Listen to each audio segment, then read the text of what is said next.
So the duality concept, that was where we ended in the previous video, is one of the fundamental accounting concepts and the basic principle in accounting.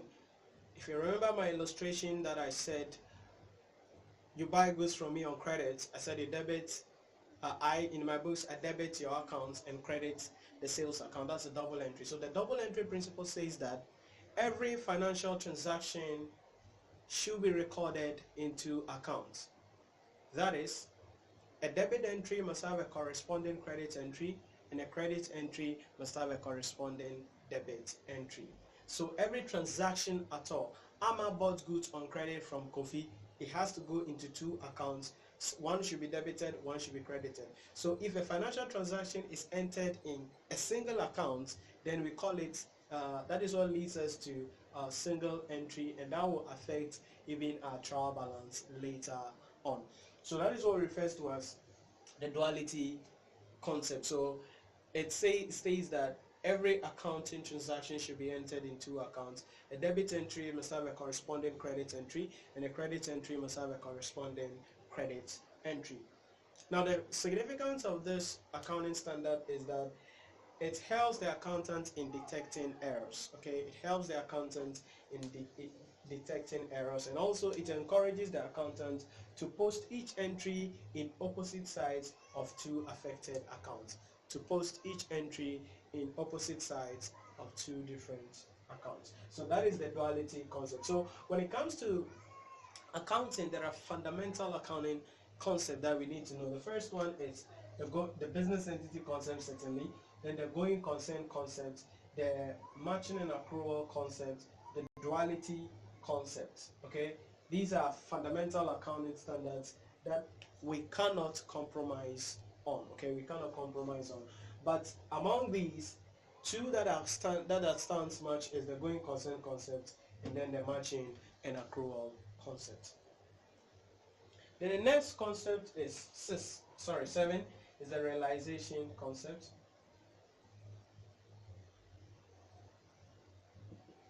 Realization concept. Now, so what is the realization concept? This concept states that revenue from any business transaction should be included in the accounting records only when it is realized. The term realization means creation of legal rights to receive money. Selling goods is realization, receiving order is not realization. So that is what refers to as realization concept. You remember what I told you under matching and accrual concept, that income is recognized not when cash is paid, but when the transaction takes place.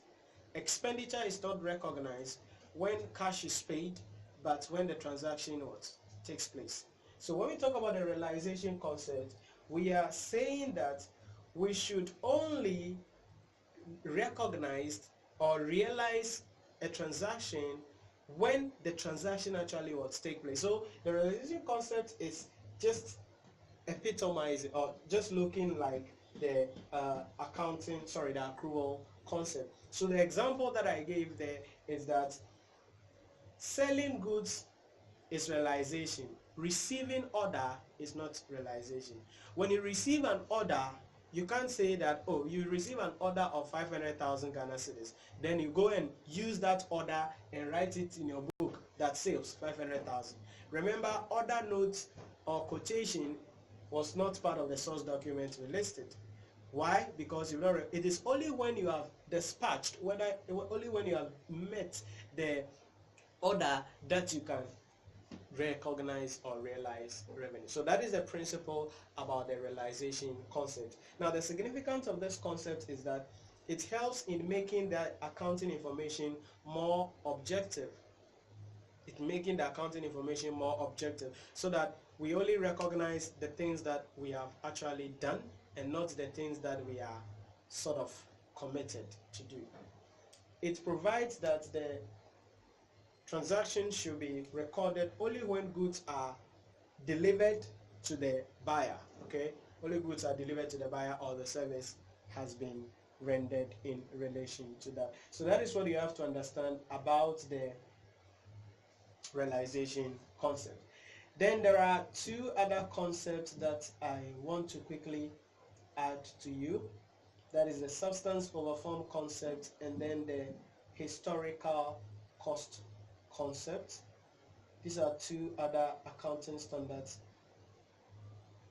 I'm still using the word accounting standards, right? So historical cost concept. Now the historical cost concept simply states that transactions, okay, or assets should be carried at their cost, net accumulated depreciation. Now you will understand this well when we start with the real accounting issue, because so far we've just been talking about the historical cost concept. Simply says that if you buy a laptop 2 years ago, you should carry out the asset, or you should carry the asset at the cost minus any depreciation that you will do or you will calculate on the asset. That is the historical cost concept. So we carry out the value of something at the cost that we bought it, not at the price that it is today. So that is what we refer to as the historical cost concept. But there is another thing that we have to understand also when you are moving ahead on the ladder of accounting. We have what we call revaluation of assets. So yes, even though there is a historical cost concept, if we revalue the asset, then we need to carry it at the revalued amount and not at the historical amount. Then the last thing that we can talk about preparation and presentation is in relation to substance over form.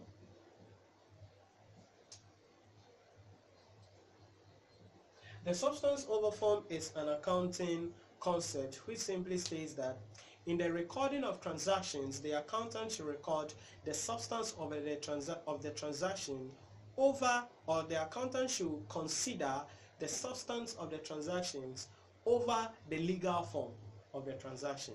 The substance of the transaction over the legal form of the transaction. Now, what do we mean by that?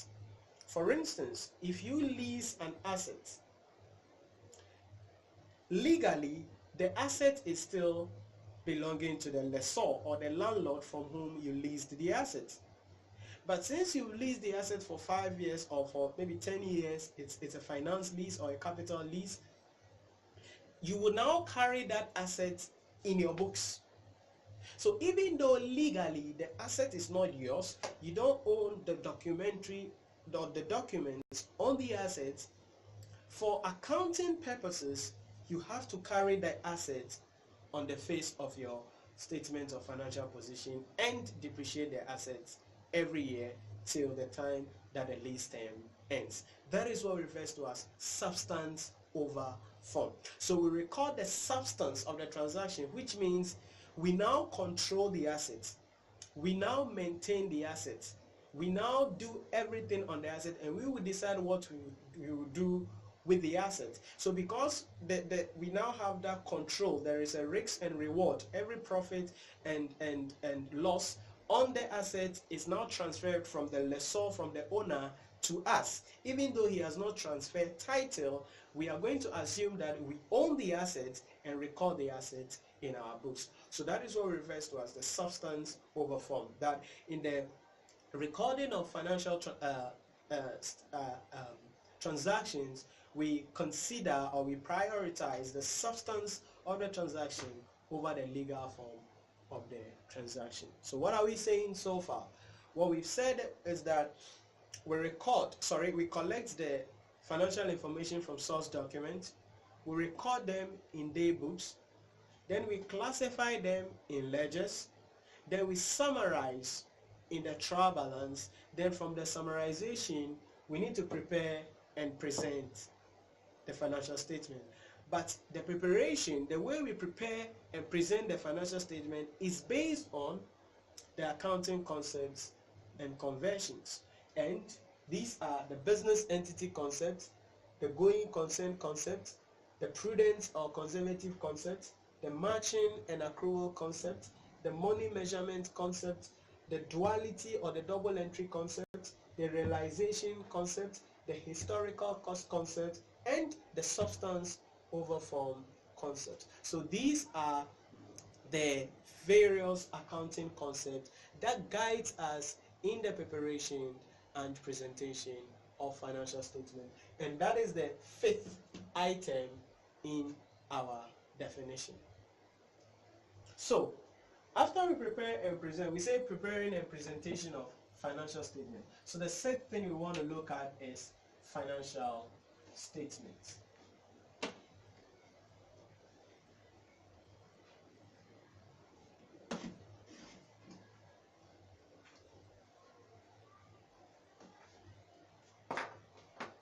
So financial statements.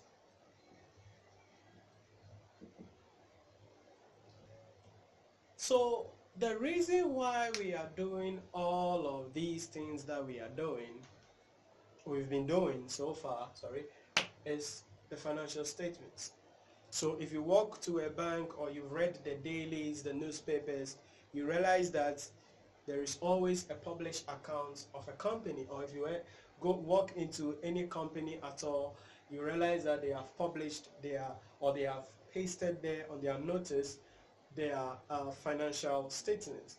So the financial statement is simply a statement that represents the financial performance and the financial position of a company for a given period of time.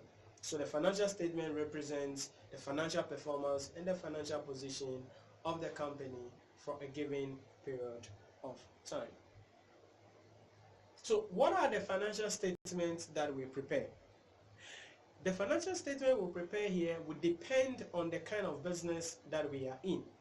For instance, a sole proprietorship business, so a sole trader will prepare the trading profit and loss account,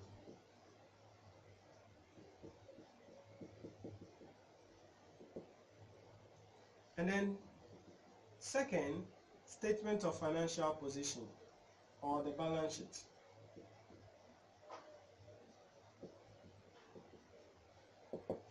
So a sole trader, I've mentioned this already, will prepare the trading profit and loss accounts and the balance sheet.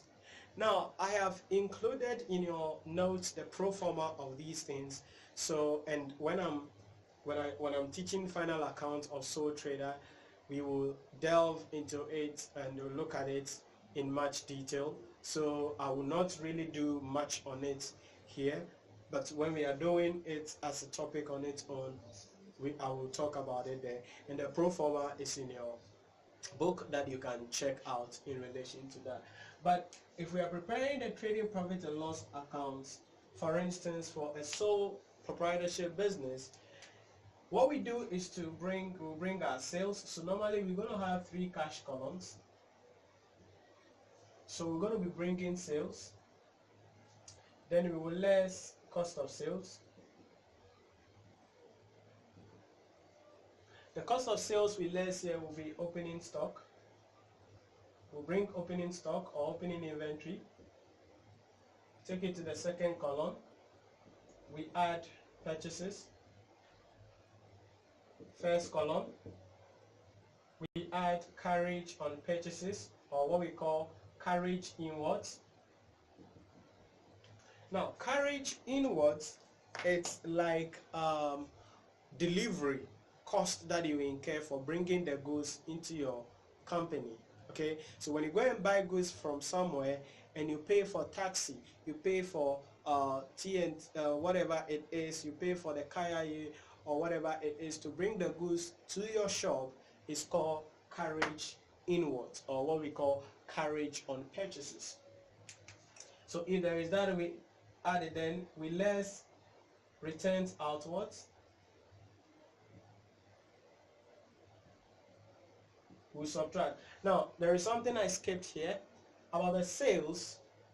When we bring the sales, we need to less returns inwards. So we bring sales, we less returns inwards, or sales returns, and that will give us net purchases. So the reason why I realized that it has to be there is because I know I have written return outwards here, and I know return inwards has to be somewhere. Are you getting it? So when we add purchases, we add carriage on purchases with less return outwards, we're going to get a figure, and that will be called net purchases.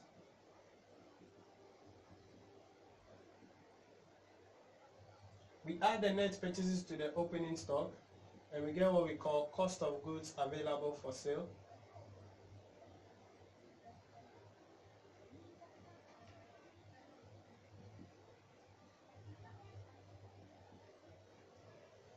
So when we get a cost of goods available for sale like this, what we do is that, now be careful here. Sometimes in the question you will see wages as a separate item.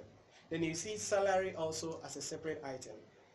When there is wages only, we add it to the trading aspect of the final account of the sole trader. But if it is wages and salaries, then we bring it to the profit or loss aspect of the final account. So be careful of that. So if it is wages, or we have wages there, we add it. Then we will less closing stock.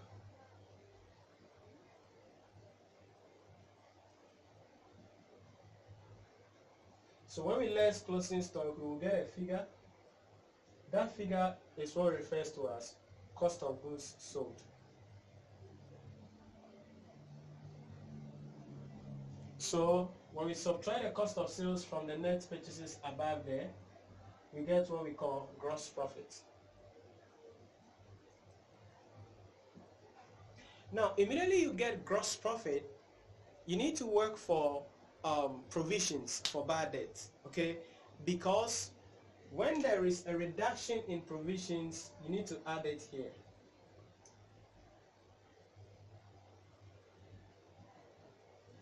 You need to add it here. It's an income. Now, let me explain that in a moment.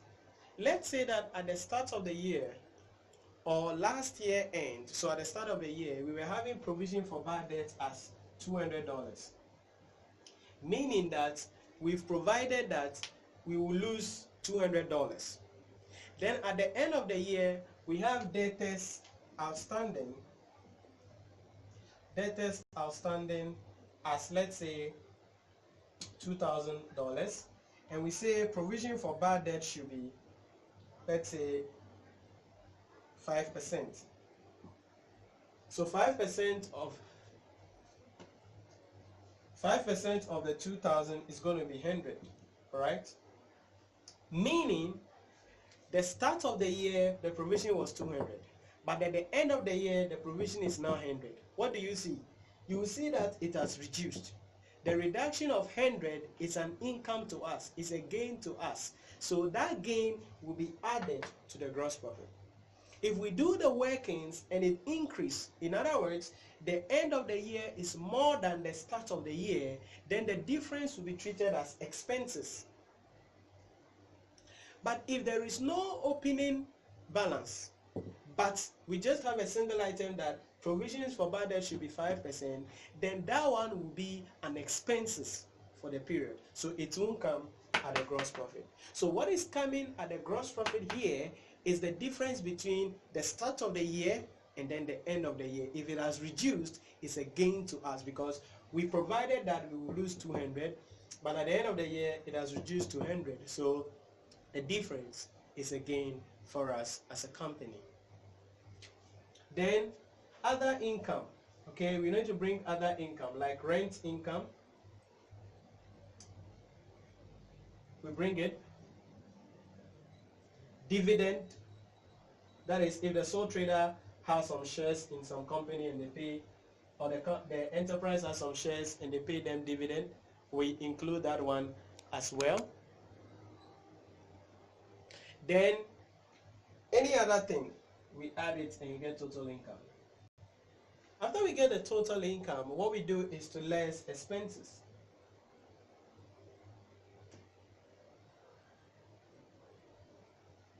So expenses are expenses.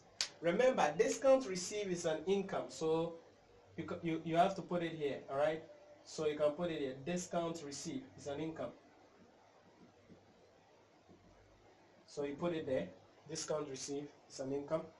So with less expenses, the expenses include rent and rates, electricity, lighting and heating, discounts allowed, carriage outwards, or what we call, yes, carriage outwards. That is, if we pay for the delivery of goods for somebody, so the customers come to buy, but we pay for them, it's called carriage outwards. All these are expenses. But if there are prepaid of expenses, I'll deal with all that later on. I just want you to, this is an introductory discussion, so you must just grab the ideas now, but they will be clearer as we unfold each of them. If there is prepaid of expenses, we subtract it. So if throughout the year we've paid expenses of $2,000, but it is actually for 2 years, that means every year we are paying 1,000. So remember what we said, matching and accrual concept. Revenue and expenditure should be matched together, and anything that has been paid in advance should be taken out. So we will take out the 1,000. So prepaid of expenses will be subtracted. But if at the end of the year we have outstanding liability, outstanding expenses that we've not paid yet, then owings, expenses owings, should be added to the expenses. When we finish, we will subtract all the expenses from the total income we had here, and that will give us the gross profit or loss. If it is a positive, net profit or loss, sorry. If it is a positive, it's a net profit.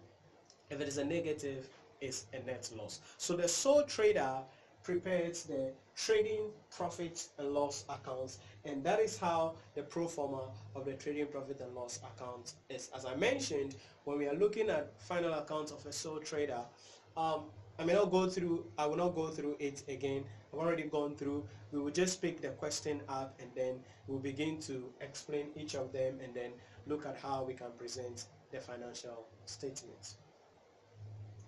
Now, after the sole trader has prepared the trading profit and loss account, the next thing is to prepare the statement of financial position, or what we call the balance sheet. So let's look at that.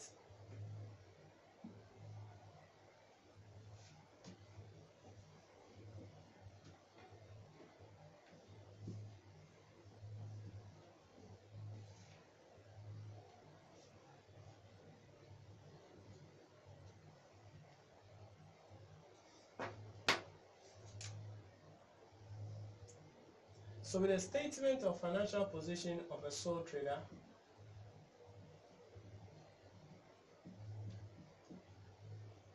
as at whatever year that we are in, it goes this way, right? We're gonna have 3 columns on top. We will have what we call costs. We have accumulated depreciation. Then we have net book value. So cost, accumulated depreciation, and then net book value. These are the 3 items that we're going to have there.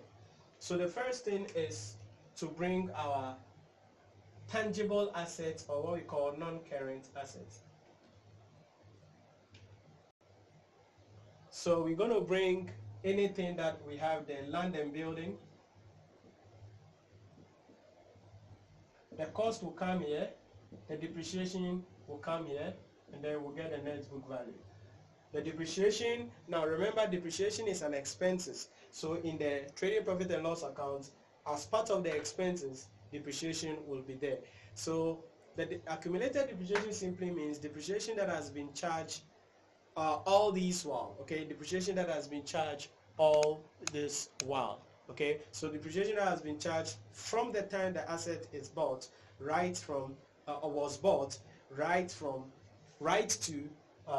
the date that we are preparing the financial statement for. So land and building, furniture and fitting,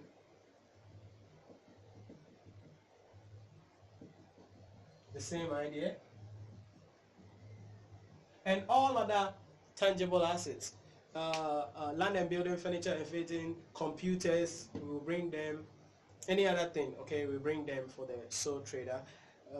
All those things we bring them. When we finish, we add this, close it up.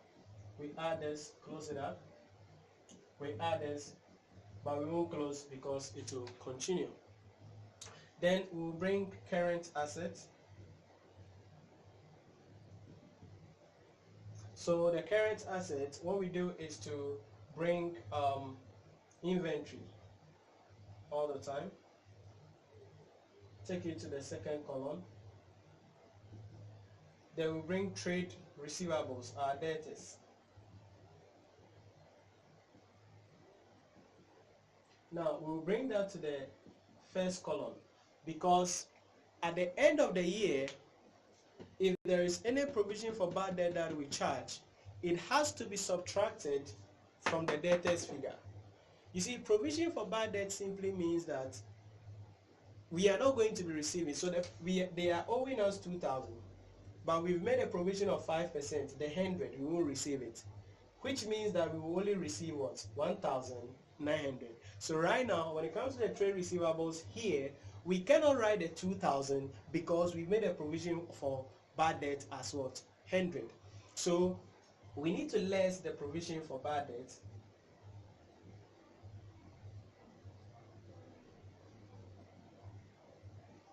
Then the figure will be taken to the second column. Then if there is any expenses prepaid, we bring it. Remember I told you we will subtract it in the profit or loss account. Then any income owing, we are supposed to receive an income but we've not received it yet. It's a current asset. Then also we bring our cash balance and bring our bank balance.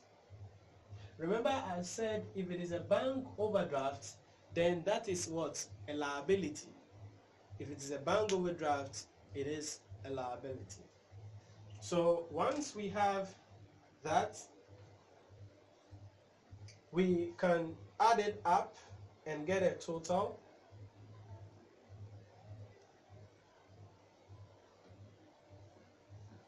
Add the total to this total, and that will give us total assets. Total assets. So that is the first part of the statement of financial position for the sole trader. Then we come to the second part. After that, so let me rub this place and then I'll put the second part here.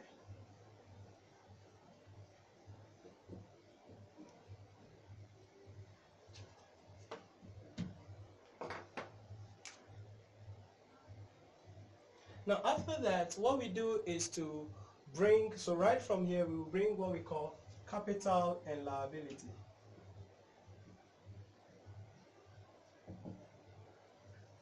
Capital and liability. Now the reason why we are bringing capital and liability is that we are using what we call accounting equation, and I will explain that also later on since this is an introductory class. But the accounting equation simply means that assets should be equal to capital plus liability. That's it. This is a fundamental rule in accounting that you need to understand, that assets, our total assets as a business, should be equal to our capital plus our liability. So it is this accounting equation that guides us in the preparation of the balance sheet or the statement of financial position. So under capital and liabilities, the first thing we bring is to bring our capital. So under capital, we need to bring the capital for the business. All right.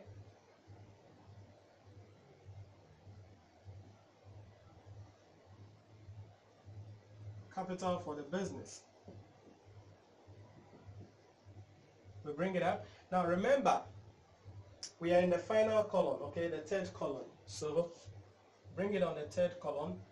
Then if there is any drawings, we less it. Remember, this is a sole trader. So if there is any drawing, we subtract it from it. Then we'll get a figure. Then we will add or less net profit or loss. So if you made a profit, add it. If you made a loss, subtract it. And that will give you an answer for the capital, total capital at the end of the year. So we add the profit and we less the drawings. After that, we bring our liabilities.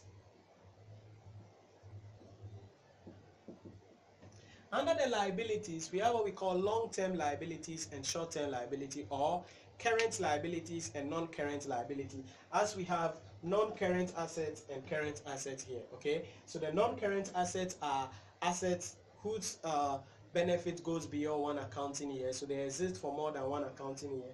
But the current assets, they are within one accounting year, or within in less than one accounting year. So under the liabilities, we're going to first bring non-current liabilities.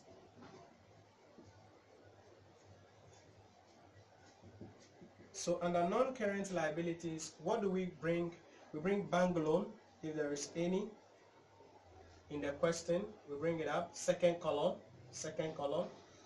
Then we're going to bring any other long-term loan. If there is, we bring it.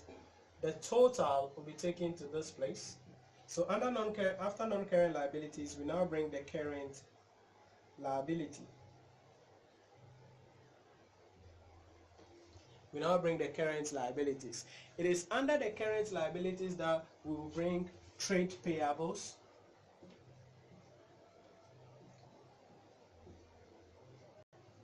Okay, so we bring the trade payables.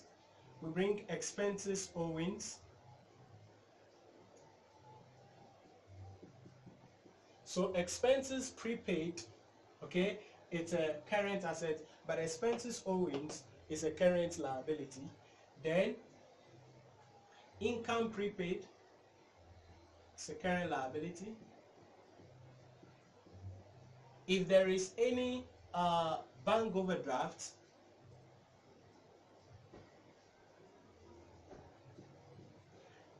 we bring it up. So in a statement of financial position, there is no way we're going to have bank under the current assets, okay, and bank under the current liability. It's just going to be at one place. But this is a pro forma, so I'm giving you the general overview. So any other liability, we bring it up.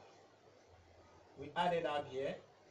Then we'll get total capital and liabilities.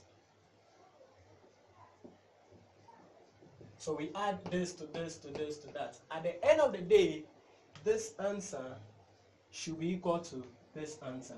Why? Because we said asset equals capital plus liability. So if this is equal to this, then all other things being equal, it means our statement of financial position has balance. But our statement of financial position could balance, but there is an error somewhere, all right? So that is the idea that we need to understand about the statement of financial position. So the sole trader prepares the trading profit and loss account and then the statement of financial position. Then the second type of business is also the companies. When it comes to companies also, companies prepare the income statement and other comprehensive income. I'm not going to go through that. Then they also prepare the statement of changes in equity, and then they also prepare the statement of financial position. For companies, the statement of financial position is just going to be looking at, it's just going to be the same as this, but some terminologies are going to be different. For instance, you will not see capital of business, but rather you see stated capital. You may not see less drawings, and you will not see add net profit, but you will see retained earnings.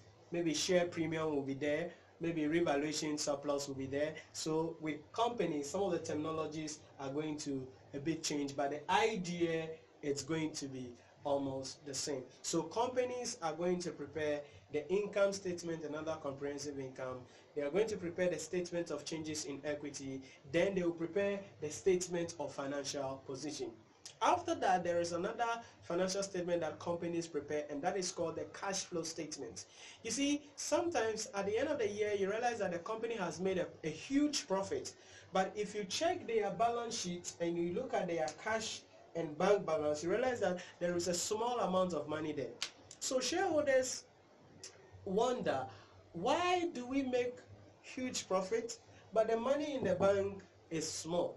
So then we need to now solve that problem. So the way we solve that problem is to prepare the cash flow statement, to actually look at how much money came into the business during the year and how much money went out of the business. So we may have made a huge profit, but possibly part of the profit has been used to pay for loans, part of the profit has been used to buy assets, part of the profit has been used to maybe restructure the business or pay for some bonuses and all other stuff. So we prepared a cash flow statement to actually demonstrate how much of the cash movement of the company, and we will look at that also later on. So when it comes to companies, the income statement and other comprehensive income, statement of changes in equity, the statement of financial position, and then the cash flow statement. These are the 4 statements that we're going to be preparing when we get to accounting for companies or company accounts, and we are working to that. And all of those things, we are going to be going through it. Then the next thing is about non-trading organizations. So sole trader, companies, and then non-trading organizations, or what we call the NGOs. Now when it comes to the non-trading organizations, some of the accounts they keep include the receipt and payment accounts. The receipt and payment account is simply like the cash book for the non-trading entity. Then the final account they keep is going to be the receipt, the income and expenditure account. The income and expenditure account is more or less like the income statement or the trading profit and loss account for the NGO. Then aside that, if the NGO engages in some petty trading activities, then we will prepare what we call the bar trading account.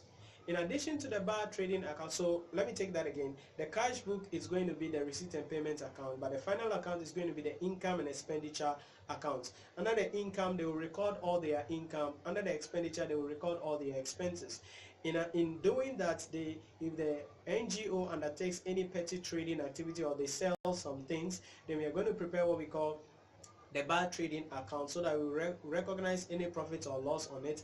There will be, if there is profit, we take it to the income aspect of the income and expenditure account. Then after that, they also prepare a balance sheet to represent the nature of it. But from the income and expenditure account, they will not have net profit or loss as sole trader and companies are going to have. They will going to be having surplus or deficit. So if it is a positive, it's called surplus. If it is a negative, it's called deficit.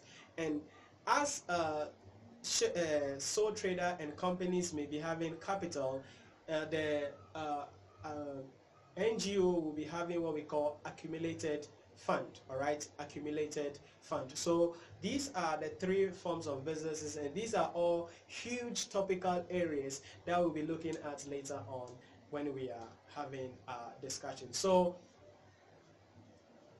we collect the information from source documents, we record them in the day books, we classify them in the ledgers, we summarize them in the trial balance, we prepare and present using accounting concept and conversion, and the financial statements are what I have presented to you based on the organization.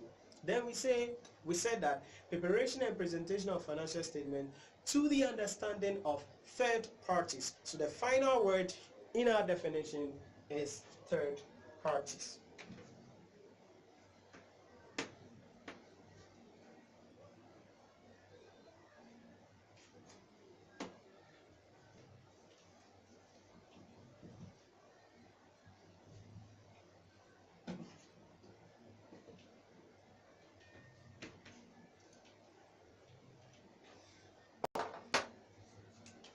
So number 7, third parties.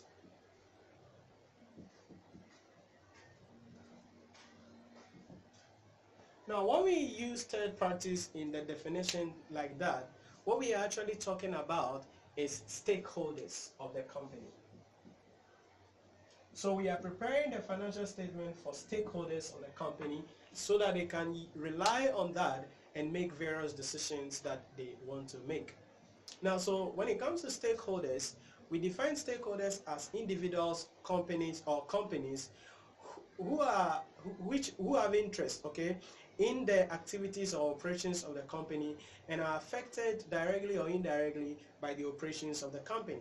So stakeholders are individuals or uh, corporate bodies who are interested, who are connected and interested in the operations or activities of a company and are affected directly or indirectly by the operations of the company. Now, depending on wherever school of thought we are using, we can have some classification of stakeholders. We have internal stakeholders, external stakeholders. Some people also believe that we have internal stakeholders, connected stakeholders, and then external stakeholders. So when it comes to internal stakeholders, we can talk about these are the stakeholders that can be found within the four walls of the company, and normally they impact on the business. So we can talk about management. We can talk about employees. We can talk about shareholders. These may be referred to as the internal stakeholders. So management, so let's start with the shareholders. Now, the shareholders are the individuals or corporate bodies who have contributed to the capital of the business and are interested in the financial information of the company in order to ascertain the profitability of the company and to decide the returns, or to know the returns that they are making on their investment, and to decide whether to increase their investment, withdraw their investment, or dispose their investment in the organization. So these are the owners of the business, all right? They are interested. Why do they need financial information? Why do we prepare the financial statement and give it to them? Because they want to know how much money they are making, their returns. They want to know how much profit the company is making, and they want to decide whether they should bring in more money, or they should withdraw their money, or they should even close the business down in relation to that. Aside shareholders, we also have the employees of the organizations. Now, the employees of the organizations are the blood of the organization. Peter Drucker says that the employees are seen as the blood life of the organization. In other words, the organization runs because of what? The employees. Now, they are interested in the financial information of the company because they want to be able to negotiate about their salaries, about their bonus, about their other benefits, working environment, and other stuff in relation to their operations and the work that they undertake. That is why they need the financial information of the organization. Then the management are the individuals that are put there by the shareholders, the owners of the company, in order to manage the organization on their behalf. Remember the business entity concept? We said that there is a difference between the shareholders, who are the owners, and then the management, who are the board of directors. So they are put there to make policies and make decisions and make strategies that will help to protect their best interest, or that will help to protect, will be in the best interest and protect the shareholders' capital. So they are interested in the financial performance or the financial information of the company, so that they can know, okay, we are making profit from this area, so let's continue. We are making losses from this area. Why? What can we do to improve it? So that they can make various policies and decisions about the organization. So these are what we will call that internal stakeholders. Apart from these, we also have what we call external stakeholders. Now, sometimes as part of the internal stakeholders, others add customers and creditors. Okay, it depends on whichever line you are standing on. So with the external stakeholders, we can talk about suppliers or creditors. We can talk about customers. We can talk about the government. We can talk about competitors. We can talk about students. And we can talk about the community at large. So these are the external stakeholders. Now, suppliers are the individuals who bring us the goods and services that we require. Creditors are the people who provide us with credit facilities. Either we buy from them on credit, or they give us finance like the banks and others. Why are they interested in our financial performance? So that they can determine our liquidity, our ability to pay our debt as and when they fall due. That is why they will need to know about the finances of the organization. Then customers. Our customers are the people who buy from us. They want to know whether the organization will be able to operate into the next foreseeable future, so that they can continue to obtain goods from the company. The government is interested in the operations of the company because they want to determine whether how much tax the company will be able to pay. Remember, tax is a major source of revenue to the government, and also for government agencies to be able to determine whether the company is adhering to various regulatory policies that have been put in place, like the Bank of Ghana, like the Ghana Standard Authority, like the Environmental Protection Agency. All of these are there to be able to determine whether the company is adhering to various laid down procedures and regulations in the industry that we operate in. Our competitors, yes, they are interested in our information, so that they can know how much money you are making. They can know how much sales you are making, how much profit they are making, so it can help them to also make some decisions. Students who are studying for research purposes may also require the financial statements and records of a company, so that it will enable them to undertake their project works, assess the organization, and also determine how the organization is making profit and why a company is making more profit than another company. Then the community at large will want to find out the benefit they can get from the company that is within the community. So if they realize that you are making more money but you're not doing anything for the community, they may come against you. But if they realize you're not making profit and you're not doing anything, yeah, at least they can bear with you in relation to that. So these are what you need to understand about what I refer to as the introduction to financial accounting. So collecting from source documents, recording in daybooks, classifying in ledgers, summarizing in trial balance, preparation with accounting concept and convention, financial statement, we stated it down. Then the stakeholders are the third parties that we go through in relation to that. So these are what you have to understand. From the next video, we're going to be taking one of the lessons one after the other, and we will delve deeper into financial accounting. Thank you, and I'll see you in the next video.